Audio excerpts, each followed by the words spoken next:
aux juristes. Parlons de l'état des droits. Cette instauration de l'état des droits.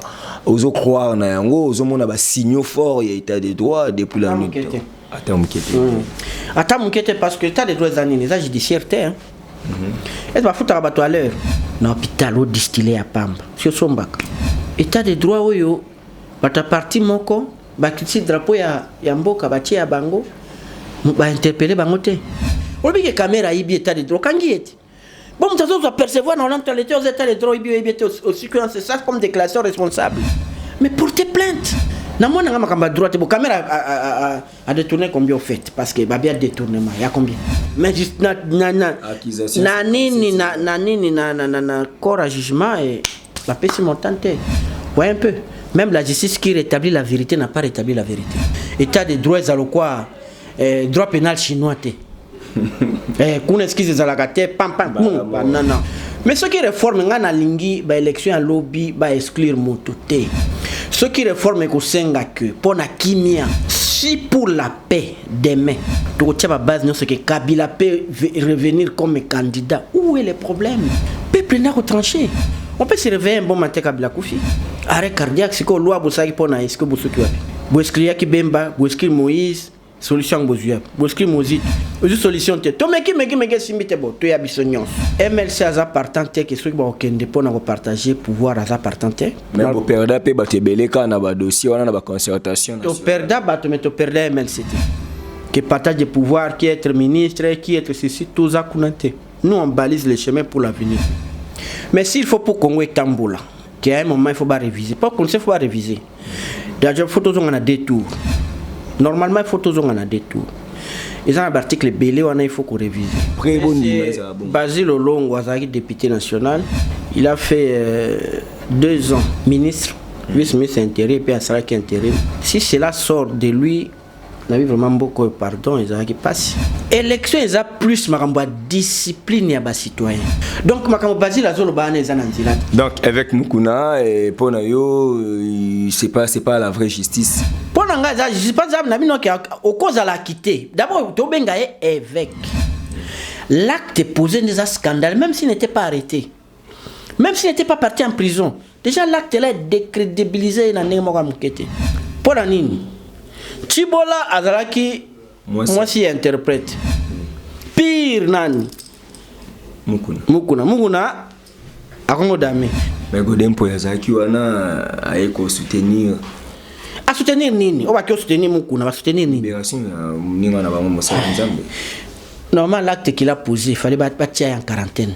Abonnez-vous gratuitement sur votre chaîne YouTube congodialogue.com.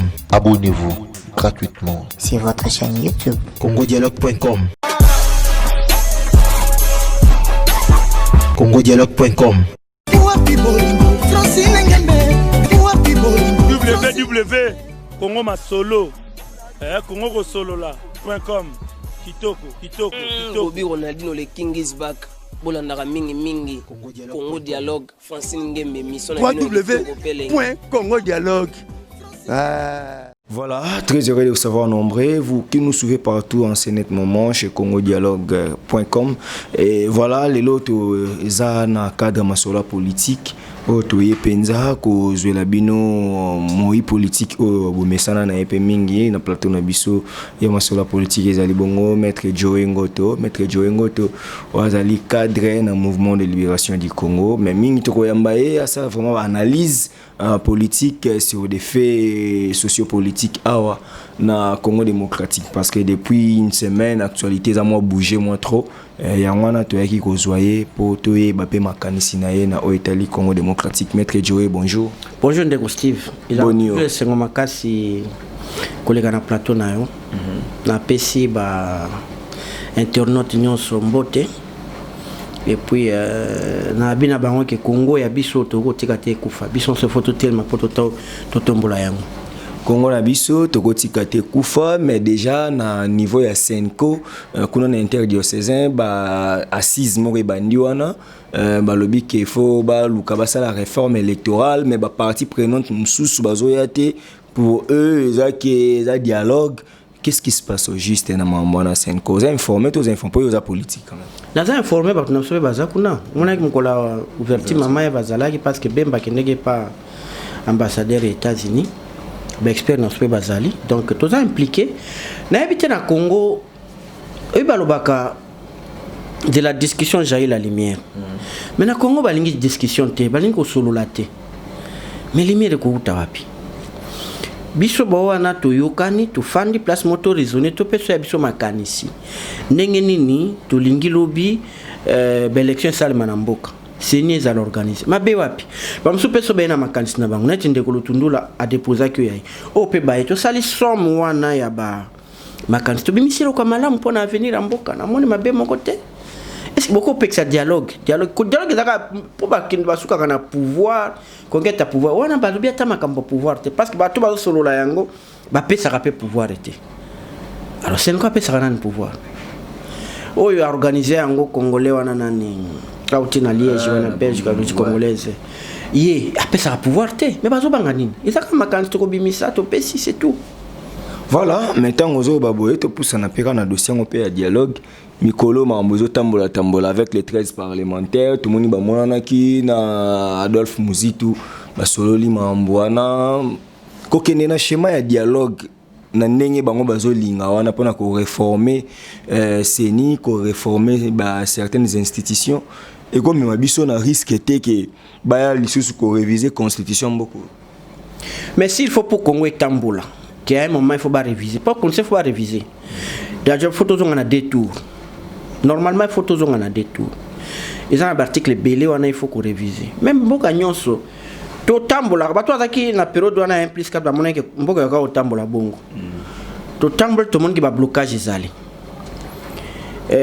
président respecté des mandats n'a été à prolonger de 2 ans a sanctionné court et PCP que tu es interprété autrement article 70 alors il faut makamona tout au fanda to solo la poba mouton ça va limite nae pouvoir nangazo kende boye ezo suka boye mabe wapi ceux qui to kokoma wana ke ba réviser ba ça mais bazo banga nini bazo banga ke Joseph Kabila s'est présenté pour le ke o ekomi mamususu ya sika ko se présenter ndeni comme candidat président de la République mais ce qui réforme ngana lingi ba élection à lobby ba exclure mototé.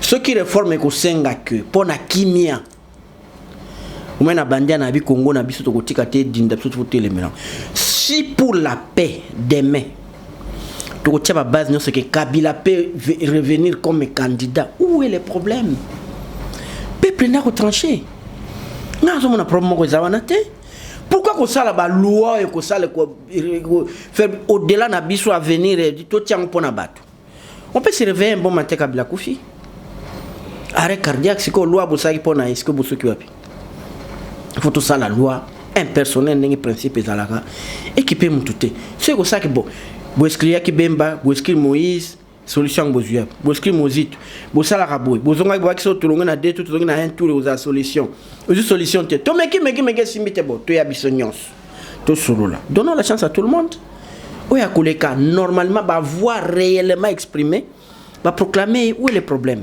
C'est la San City Biste. Déjà, MLC a partenté que ceux qui vont partager pouvoir à partenté. Mais vous perdez pas votre beleka na ba dossier wana na ba concertation. Tu perdais bato mais tu perdais MLCT. Oui ba ko kende baki. Na landa ki pe fayulu, lui n'est pas partant pour na cotation na gouvernement ndenge nini. Mozito memema Moïse memema dis-moi la mouka n'est même pas dedans. Que partage de pouvoir, qui être ministre, qui être ceci, tout ça kunante. Nous on balise les chemins pour l'avenir. Tout le monde a marqué musique déjà 2020 aussi là. Et ça m'a 2018 tout kende. Donc ça n'a pas gravité. Biso tout le monde a partage de pouvoir, nous sommes pas dedans. Tout baliser des chemins papa. Élection que ça na Congo c'est catastrophique. Na yamba indeko Basile zo pesa mabakanisi naye. Que l'élection fait qu'il y en 2030 parce que en 2020 il y a Zaki dans ministère intérieur a yebi que la sécurisation des élections Congo ils en nous prêter atali singa ba bilumba ba raison na a bien élection 2018 bakatana bamitu bakufa guerre affrontement ezalaki partout bato misusu basala bapropagande te na bangambo mosusu ye moko to aévoqué dossier ya okatanga wapi bamama bazai bacandidat président Fayulu place ni bakutanaka na baproblème abimoni babiloko bongo mpo to réussir yango ezosenga kotinda na bakendaki na Égypte policiers, il faut former des policiers, 180 000 je crois policiers, et il faut passer à 18 millions je crois de policiers, et il faut passer à une année pour qu'il y ait 10 ans. Donc, vous allez après, Basile Olongo, député national, il a fait 2 ans ministre, vice-ministre intérim, puis un salaire intérim. Si cela sort de lui, on a vu vraiment beaucoup pardon, ils ont passé. Mais comment lui peut dire ça? Élection, ils ont plus de discipline et de citoyens. Vous comprenez? Ceux qui sont citoyens vont comprendre c'est quoi l'élection. Ils ont des valeurs, ils ont voter. Ils ont réellement il n'y a même pas question de parler plus de sécurisation. L'élection est salement aux États-Unis. Il y a des policiers qui sont isolés. Non. Il y a une question de discipline. Il faut respecter la voix à Moutou. Il faut respecter son qui a voté, qui a un problème. Et si le bureau est dépouillé, quand il y a une compilation, le bureau est autant. Et si le bureau na bandala na tozubo et si kuna bino tozu combien pam na fait un journée na 2 jours tout un résultat c'est le résultat qui va sortir et ça les magailleurs n'a pas payé Afrique PKK na ba Sénégal et ça les mi karaté na ba Nigeria Afrique du Sud mais pourquoi pas nous ils sont bons été nous ça pas mambo on sommes makamba discipline on makamba neti mambo ka changer dans cas discipline to to bilo kin bopeto biso kaka to be ko baka papier na C et c'est fini. Ça sera plus sale. Ça sera plus sale. Moutaouyate caniveau pas mailler les cacazu ni nae nanda avec les amabé. Aya boka na caniveau est bouché. Si chacun adopte cette discipline, on épargne à la ville des millions où il y a ça la rapport c'est tout. Il faut que plus accentuer la citoyenneté, l'éducation citoyenne. Ce qui a un débat accentuer en plus. Nous avons un programme MLC, cours à civisme. Et Zozonga, de première année primaire, tina deuxième année de licence. Bon. Cours à civisme. L'éducation à la citoyenneté. Et par les cas, ça n'a aucun licolo. Biso mutunyo, moi na mukai balé bien public, c'est quoi? Nibo, abanya on a première année primaire, petite deuxième licence, civisme, éducation, citoyen. MLC tout autour. Donc, ma Basile la zone qu'est-ce que le garant? Parce que tout ça, déjà, on a combien d'années d'expérience et élection? C'est depuis 2005 que tu votes qui référendum. Hein? Voilà. On a fait 15 ans, non? On a fait 15 ans. Mais, il dit qu'il y a un débat. On a 2030, quelle garantie il a lui? Et ces policiers-là qu'on va former. On a déjà des policiers. Ceux qui sont là, ils se comportent comment? Non, d'abord, il y a aux autorités, tu pousses, tu vas violer la constitution, ça un mandat à 50 ans. C'est vraiment utiliser le mot, c'est quand même il faut ça déclaration officielle. Il faut bêtiser dans la politique dans beaucoup côté. Parce que dans le besoin de la côté. Ah bien années avance à Maël, binon de besoin comprendre, était pas beaucoup à rejoindre. Mais il avait la signature, non? Si c'est quelqu'un qui a quota, oui, peut-être, mais il avait la signature. Quand on va être allé en campagne, quand on va être élu, on va proclamer en janvier. Basile a 8 lui a fait l'intérim jusqu'au mois d'août, septembre. Il a fait 8 mois. 9 même. 9, oui, Basile. Il a laissé quoi comme réforme? Non, il faut pas se taire. C'est pas bon, hein? C'est pas ça, c'est narguer la population. Au sali bêtise, on va au contraire de Basile, aux dinda, c'est dinda. Nandimite même comme ma communale na banda lokozwa. C'est vrai ça. Na lobby non na banda là. Même communal ici Basile ne passera pas. Ben, si le président reste en fonction, 7 ans, donc c'est que ils faire partir dans le bateau, l'élection 2023.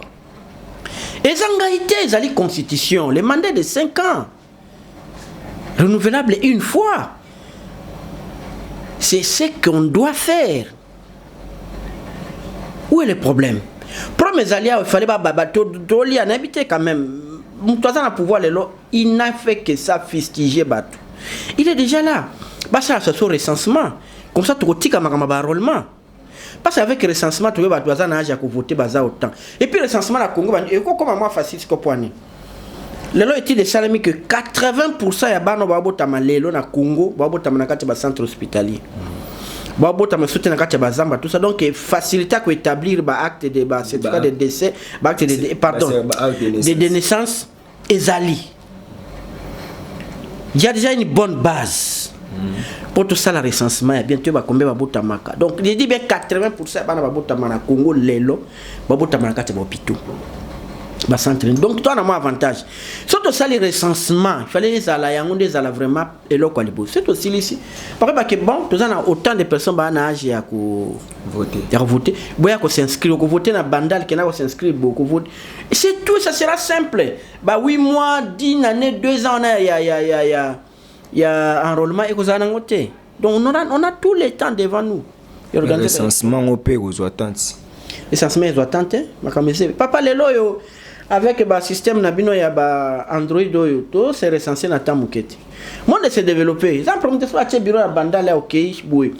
Un mois, c'est ça, pam, papa, il a composition famille, il y a banana, pam, foot. Et donc, il y a un côté. Mais au moins, FC, c'est 6 mois déjà. Mais oui, avec la technologie, 6 mois.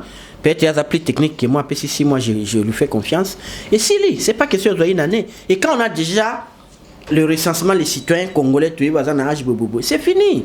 Voilà, tu avancé, kasi to monaki retour à Martin Fayoulou, commentaire nan retour à Martin Fayoulou na Adolphe Muzito les samedis passés au taliba image au monde on une réaction. Non, il a que la Mukaza très fort dans la ville de Kinshasa, la Mukaza très fort dans le Congo. Bango soza qui te bemba benga marche, ya la Muka conduisa bo mona bino moko.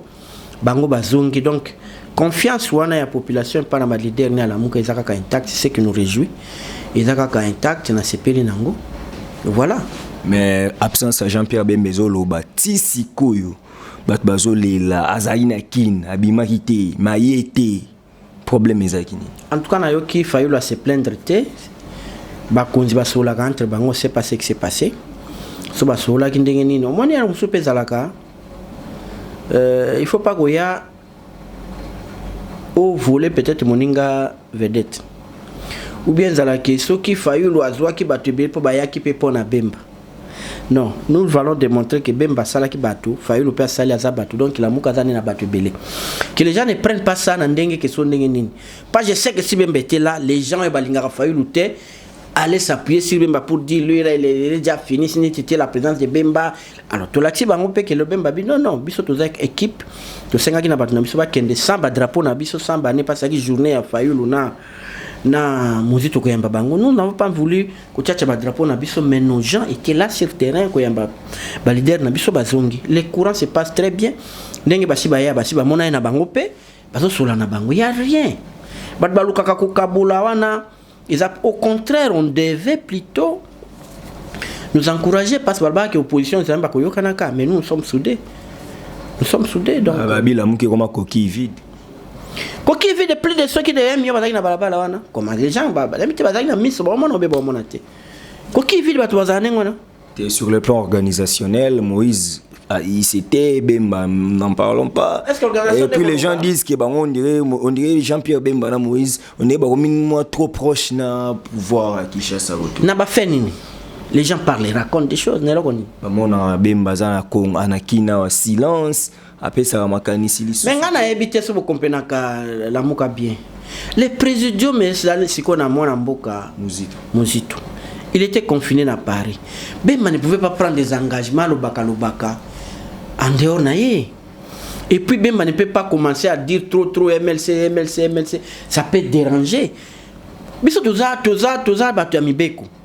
c'est Mozito qui na ba question ka force majeure bloqué là-bas azu yango to pousser les petits fin septembre nda à rendre ni na épopée quand même exercer mouké et où est le problème? Il y a rien de problème au bozo lukana bozo ngote ils sont unis. Voilà, en tout cas aux juristes parlons de l'état des droits. Cette instauration de l'état des droits aux croire na yango aux mona ba signaux forts il y a état des droits depuis la nuit. Attends, parce que l'état des droits années, les judiciaires, hein. Est-ce que tu as à l'heure? Et là, là où tu es, mais est-ce que tu as à l'heure? Est-ce que tu as soin l'état des droits, ça veut dire respecter la loi. Babi soin à santé, il faut Congolais ont bien, est-ce que ça va te soin à l'hôpital bien? Yo ano kende hôpital na Congo, ce que tu as au distillé. Parce qu'il y a droit na yo, ils ont état des droits. Na hôpital au distillé à Pamba sur Sombaka état de droit oyo bata parti moko bakiti drapeau ya mboka batie ya bango ba interpeller bango te service à douane ça côté msuna kasimbalo c'est bango pe côté msuna bazo sala état de droit aucune interpellation mais baboyi bango babi bayebi président on a te bilanga basi bilanga akasumbale est-ce que ko sala déclaration sur état de droit obi ke caméra ibi état de droit kangieti. Bon, tu dois percevoir dans l'entalité aux états de droit aussi que c'est ça comme déclaration responsable. Parce qu'ils irpent comme ils dépassent. Mais portez plainte. Portez plainte, on les prend. Il y a prise de corps, on les prend, on l'arrête directement. Pas de flagrance, il y a grave. Abandon ça, mandé en prison comme vous avez fait avec Amère. Est-ce qu'on l'a fait? Est-ce qu'on l'a fait? Comment vous limitez une carapace à Kangi Kamere? 9e demande de liberté provisoire refusée. Bon, en toute logique, il y a pas avocat peut-être qu'on peut bager. Mais entre nous, tout ça, nous sommes tous à 20 ans, il n'y a pas même 2 mois, 3 mois. Bon, c'est le provisoire qui va lui donner. Entre nous, départ dans le monde, on a eu 20 ans. Siko kaka. Bon, c'est le provisoire, bon, c'est ça. Non, on a camarade, on a sala, on a ils ont dérangé père mouké. Nini a caméra la qui est politique, balingi ba nuire. C'est tout. Caméra ce sont combien là pour 4 les 20 ans. Bobi sous 20 ans on a ici. À cause ça la 10 ans c'est quoi cet acharnement? Dans le même dossier, moi je n'ai rien contre pour lui ou ça n'a pas de droit. Il y a une chambre mususu ba maros banan bango de 60 millions. Ils sont babimi na ba 3 ans. Mais à caméra. Et puis c'était pour la première fois que caméra se présente devant la justice. Pour passer maximum à peine, c'est comme si c'était quoi? Moi je ne comprends pas. Je ne comprends pas cette histoire-là. N'a évité. Na moi n'a pas droit. La caméra a détourné combien au fait? Parce que Babi a détournement. Il y a combien?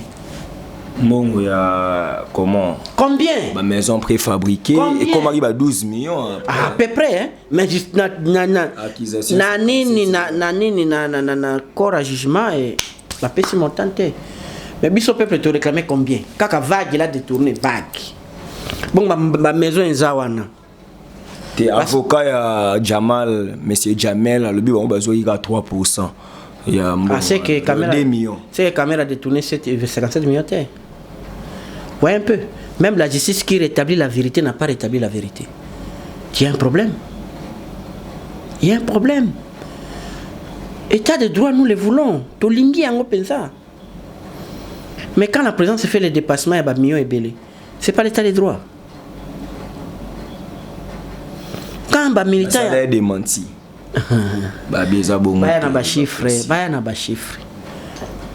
Baya na ba chiffre. Na kata démenti ngozo ba ke bon parfois il y a des dépenses sur ya kana ba beli bani na kati. Est-ce que c'est sous démenti? Quand tu reconnais que ba de boussard ba débat na kati ka ya démenti na yo olobi ngwana. Tu vois un peu. Nous voulons que moi me loko stoke na malembe. Ba dazo kanisa que l'état de droit se mettre les fourrer les gens. C'est un peu plus ce que nos magistrats ont toujours fait.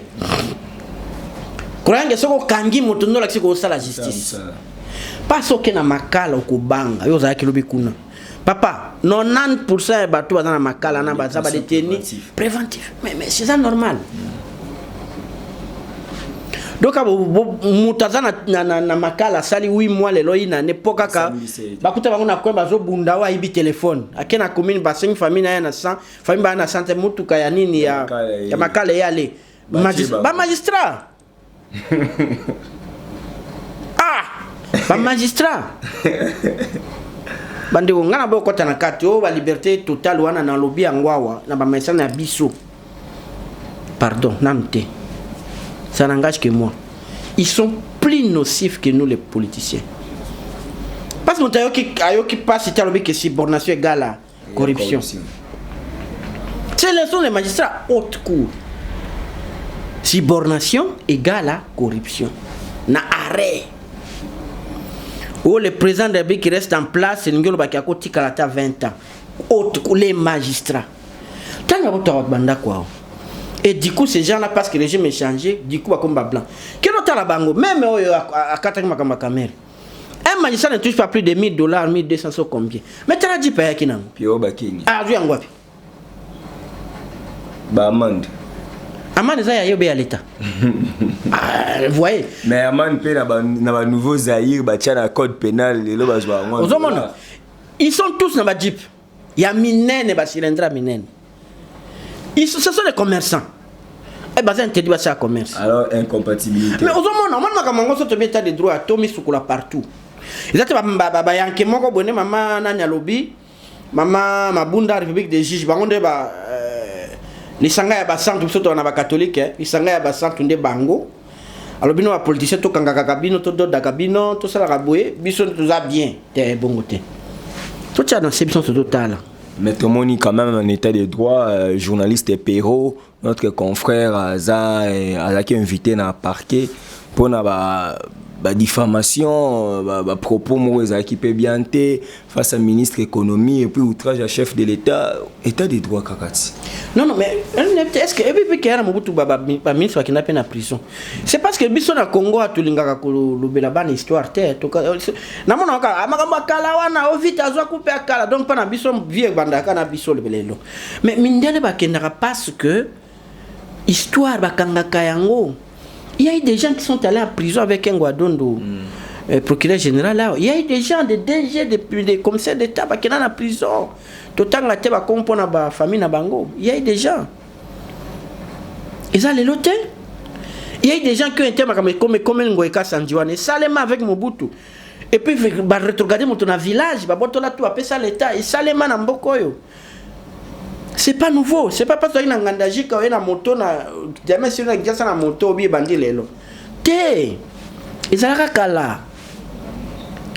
Quand interpeller les Babengi Perrault, c'est normal. Ils ont fait des gens Perrault, au salle l'émission.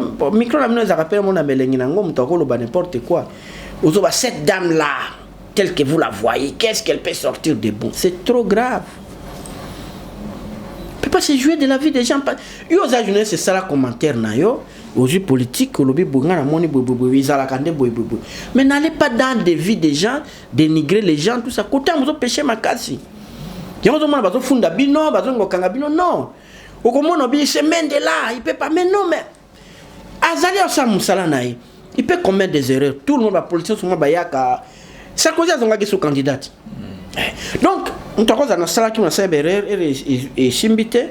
Na zongi Nathalie oui ah et pas la bino lui n'a pas nous donné des leçons wana makambo ba ba tu bazana pouvoir lui là ne peut pas donc ce que ça la liboso kanga munoko no ba ce secteur comme ça on allait aussi dire à Tshisekedi qui a lobaté oui pas là azaka na Mobutu mais quand il avait commencé à critiquer Mobutu Tony Makete c'était un faux discours lui a été au début à Nyonso dans 1960 Azalaki ministre intérieur. Ah, Azalaki parmi les commissaires généraux, après qu'on a neutralisé Lumumba, aïe, Azalaki député provincial, Azalaki dans le gouvernement, il y a Kalonji, créateur, il y a un père, ministre à plan, ministre intérieur, ministre de la justice, DG, ambassadeur, président. Et quand il a vu que ça ne va pas, à comment il faut critiquer, c'est que dit. Mais pourquoi si quelqu'un me dit que lui quand il était pris, il n'a pas de leçon à nous apprendre, ça c'est des bêtises. Tout le temps c'est surtout histoire. Il y a un MLC, il va charger la formation, idéologie, information, encadrement. nazo banana base il faut bato baye banano Congo batolinga batolinga toyeba ka Congo te yanga tolinga yango te koyeba Congo ça veut dire koyeba histoire nango géographie nango na peuple nango nako pesa exemple nango ya peuple yaka na sasina sa lobango bato bela ba ki muyaka zazoba papa s'il y a une culture une organisation mondiale yako kuta très très très forte na mboko c'était les Yaka parce que très organisé na Congo central empire munene mais têtu lokola nini alors parce qu'ils étaient têtus yangana pour les sanctionner ndia ba bomba oyo so bazui éveil ya mayele baza danger atonga te akotonga école moko wa muso atangwa 40 km muso atangwa 70 km pokaka bana mbake ni classe T. C'est seulement ça. Il faut dire à Mouyaka qui n'est pas comme Mouyaka. Le Lokuta est un grand leader. Il faut qu'on continue à monter à leader. Voilà, mais on avance quand même. Tout le monde quand même moi honorable Christelle Ngoya proféra qui m'a benjir. Bon, mes acquis m'ont bien été les acquis Bandeko Ebele ko zoa moi c'est chef de l'État. Ce qui les lopé bazui net dossier na il faut ba lever ba immunité na Assemblée provinciale ya Kasai oriental ce qui les loin de Kwana Sambi et aux alapeka acharnement tout azo mérité quand même d'abord na se plaindre non ngana landa qui paye à se défouler à lobby mais je sais pas pande ko ngai et comme une finalement ngana yebi papa Etienne atkalo benga Mobutu président Monsieur Mobutu ezaka bongo Monsieur Mobutu doa nibo to mona ki akabila Rwanda azonga na Rwanda mama Olive soba yambina ni Felix abanda ko ya soba yambi banze moni bandemba si compte mama Olive tout tolo ya aéroport boyebi bino ba jeunesse beaucoup bozana ngona ba image mais c'est quoi cette histoire comme les loso ko nobika kabu ah c'est défoula que puis ngana yokaki ezaka ke et Olive inani Denise nani longi mabe wana c'est tout non mais c'est un injure public soit bien longi mabe c'est quoi l'injure. Dites-moi, que mais c'est aux auxiliaires à justice. Ngana lobby. Peut-être pas publier. Est-ce qu'il y a un publié? Maman a procès en Goana. Il y a le na millier moko boy. C'est pas elle qui a publié. Ce qui a fini bon a réussi à publier na rendre que batnos ba yeba qui a fini. On pas non quand nanga tena biku tiete. Tout ça peut même tout ça pesa bisana bango orange bango tout kuna biso na zolo bande makamso to beta de droit. Net yo ya Chibola babi nini. C'est pas Mukuna peut-être à Salaki, mais qui a publié l'image. Les images, n'a intention nini. Bon, moi na honorable Kalonji Christelle. Est-ce que c'est elle qui a pris les images na fingi na publié na fingi? Est-ce que c'est elle? Mais la personne là qui a publié, c'est pourquoi Bokangano Mutwana. Pourquoi ya lingi makambo ya mama Denise ya finga mama Denise et puis manengone comme dangereux makambo ya réseaux sociaux. Et c'est cette dame là qui a publié ça. Elle est poursuivable quand même. Mais oui parce qu'elle va makambo ni mais parce qu'il va rendre ce cas poursuivable oui mais pas jusqu'au-delà bah que lever immunité n'est pas quand bien là mais c'est pas ça c'est trop dur. Sinon ça t'aurait monté dans le procès et belé bah vous êtes dans la fonction terre. Comment ça? Mais bah toi finga Joseph wa comme pas possible maman les comme pas possible baza le ba ministre ba msusu baza ba DG baza ba autorité na mboko ba lo ba mabe pona maman wana de bolibo rétorquer en fait eloko eta msusu ba comme na lo ba que à un moment dérapage ezalaka hein état de droit ezalokwa droit pénal chinois te qu'on excuse les alagatés pam non maman pourquoi yo keti na maman Olive pourquoi toutes ces histoires là faut pas que ça là bo ici parce que pour autant c'est pas yende a publié qui image wana ce qui a publié maman elle avait l'intention que eyebana qui a fini maman Denise c'est pas elle. Mukuna, avec Pascal Mukuna, libre, il est acquitté de toutes les charges. Imputé qui est quand même, salut, c'est un évêque, tout le monde a image, tout ça. Après, moi, si bloc on a insisté, genou, na oui, Chloé, là, qui si genou, moi, c'est lui qui est sous-souté, genou, donc, on comprend, c'est comme si Mukuna. Azaki n'a fautif.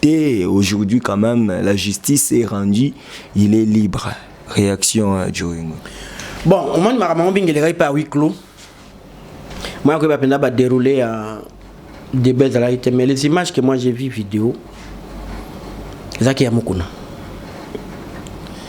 L'adresse donnée où il y a météo, c'est ça qui est à Moukouna. Quand vous allez quitter le droit, tu n'as pas posé l'acte. Na makambo on a noté miloko mibale comme évêque il faut assez privé côté mais pendant 2 ans oui na Congo mais ce qui a sali en côté mawa parce qu'il y a l'ingate j'ai que big c'est ce que j'ai nous ce qui a tenu moi ça bien tchoko tout ça c'est seulement ça mais les images on ne trique pas les images bilo mozawa au montage c'était lui.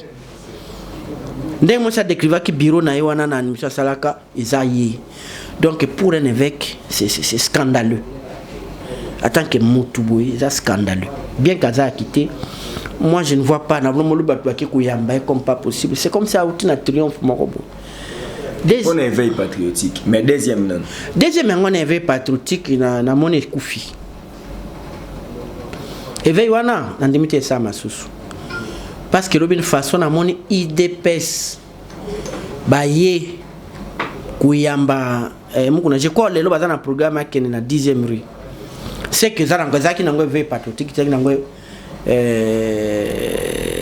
propagande ya IDPS comme ça makamba IDPS kaka batu musuba ya soute je vais patriotique wana kufi nango nenga bandolo baloba lebi kele lor sabe mais ata bino bo luka bo que asaba conférence de presse bo que luka e faut epse que veille na wana kufi papa na interview ki mutu moko abi que veille na wana atoro bili susto ko kate poza ko lobia no pona IDPS o sala no masala IDPS donc veille wana il soutient le chef de l'État, il combat tout celui qui dérange le chef de l'État na ba sens moya net ba pot de banane et puis il veut que bateau politicien les lacate pot de banane ezalaka partout yo zo mona campagne nge sama aux États-Unis les États-Unis c'est permis de dire que Trump les États-Unis ba campagne ngo zaka permis lo ba que Steve Nenga zawana ala kana butute azandoki les États-Unis zaka infraction te so to comme c'est démocratie na pot de banane mais comment politicien ko ba pot de banane na bien.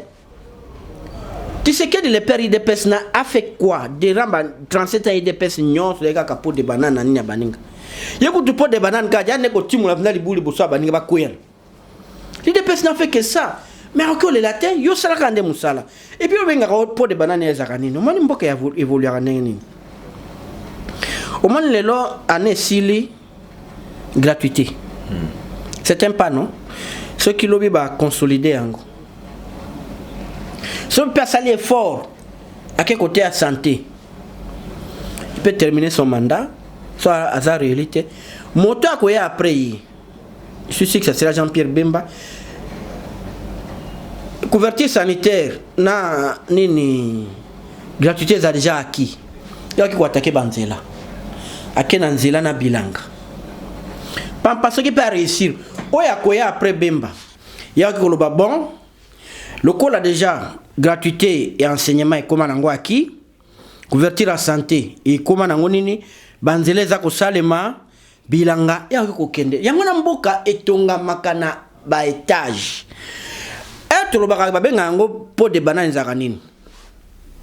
Yo be o sala nini gratuité ngana na bino côté santé zo négligé ko ça effort pour bon côté santé ne do ba critique ba opposition ba na côté za ka ba attaque ya nini yango mona na ba poto ba finance quand même peu opposition parce que nous travaillons nous tous nous contribuons pour que vécu quotidien ya peuple et mata alors comme on lokola nini batika Félix Kimia batika ebo no batika ka moto Kimia te na politique batika moto Kimia te. Anga so ngba tiko kimia kena na église na pesi crédibilité tene lo Congo mais na ba réseaux sociaux lo mo zo ba mo se opposant camerounais mo zo lo ba que ba opposant congolais bozo juger mutu même pas 2 ans boza mutema mabe boso to agina Paul Biya lo la biso ezalo kuta ba juger ka mutu na banini kutu ya liboso les 3 premiers mois 100 jours ba mo déjà koto même biso Et mutu amabe fo senga nzambe oyebaka relation nini mutu na ba acte liboso oyeba déjà mutu azaboui. Faut combien? Ba doit kufa combien? 2 ans c'est tout le monde net na matière sécurité. Ba wana bisina na ça na émission. Na ça que Bible so ba victoire na est kuna eza lokuta. Ba to sina ba commentaire ba finga po ba lobi ba ADF baza ba Ugandais. Mais bozo bo travaanga ba mboka jamais toki ke bazongi na Uganda. Ba kenda wapi? Ba kenda wapi? Ah mais zambienne. Ah. Oto botoli mboka boui. Mais Uganda frontière est tranquille. Tokite bazongi kuna ko bengana guerre na est zake ba rebelle rwandais banani ba koti na Rwanda ba koti na nini. Obolo bakawana ezara soto lobi yango ba lobi tozo. Non, c'est ça.